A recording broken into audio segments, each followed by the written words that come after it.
পুঁতে রাখা হয়েছে মাটির মধ্যে। এখন প্রচুর গন্ধ আসছে, এখান থেকে মানুষ ঘুরে ঘুরে দেখছে কোথায় কি আছে।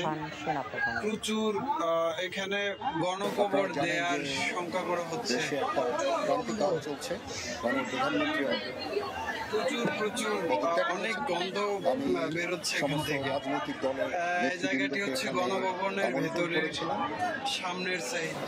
ওনারা এখানে এসেছেন, আমরা অনেক মানুষকে এখানে পুঁতে রাখার আলামত পাওয়া যাচ্ছে। আমি আপনাদেরকে একটু দেখাচ্ছি। এখানে যে চিহ্ন দেখা যাচ্ছে, চিহ্ন দেখা যাচ্ছে যে এখানে গণকবরের চিহ্ন পাওয়া যাচ্ছে গণভবনের ভেতরে। প্রচুর মরা লাশের গন্ধ বেরোচ্ছে এখান থেকে। এখানে উৎসুক মানুষ দেখতে পাচ্ছে। আপনারা সেনাবাহিনীর প্রতি আস্থা রাখেন, সশস্ত্র বাহিনীর প্রতি আস্থা রাখেন। আমি সমস্ত দায় দায়িত্ব দিচ্ছি। আপনাদের জানলাম এবং আপনাদেরকে কথা দিচ্ছি যে আপনারা আশাহত হবেন।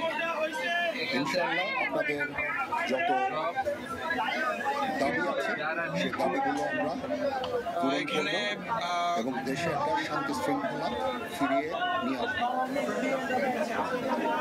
হ্যাঁ, আজকে আমাদের এই সময় নাই, এটা একটা বিশেষ একটা পরিস্থিতি। আমরা আজকেই যে এই পরিস্থিতি, এটা একটা আমরা নিয়ন্ত্রণে আনবো।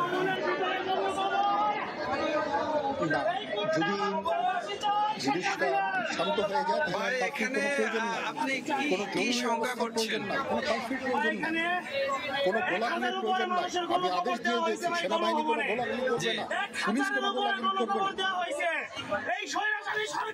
সংসদ নিয়ে অন্তর্বর্তীকালীন সরকার গঠন করে দ্রুত নির্বাচন আয়োজন করা হবে বলে জানিয়েছেন রাষ্ট্রপতি মোহাম্মদ শাহাবুদ্দিন। এছাড়া আন্দোলনে গ্রেফতার সব বন্দীকে মুক্তি এবং নিহতদের দ্রুত ক্ষতিপূরণ দেওয়া হবে বলে জানিয়েছেন তিনি।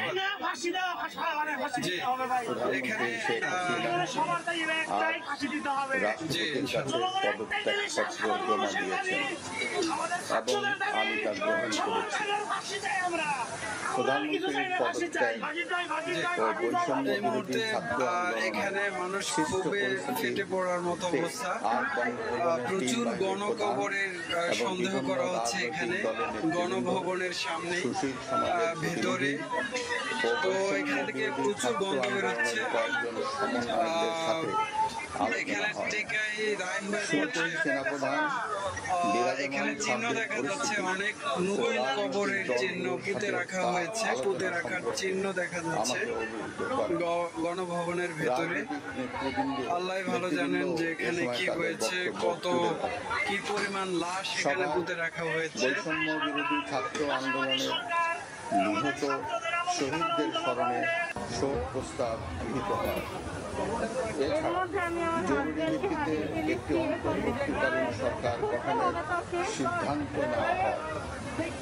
সকল দল ও অংশীজনদের সাথে আলোচনা করে গঠিত অন্তর্বর্তীকালীন সরকার যত দ্রুত সম্ভব নির্বাচনের ব্যবস্থা করবে।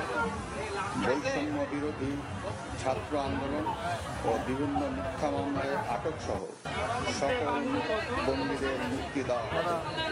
বৈষম্য বিরোধী ছাত্র আন্দোলনের নিহতদের পরিবার ক্ষতিপূরণ প্রদান ও আহত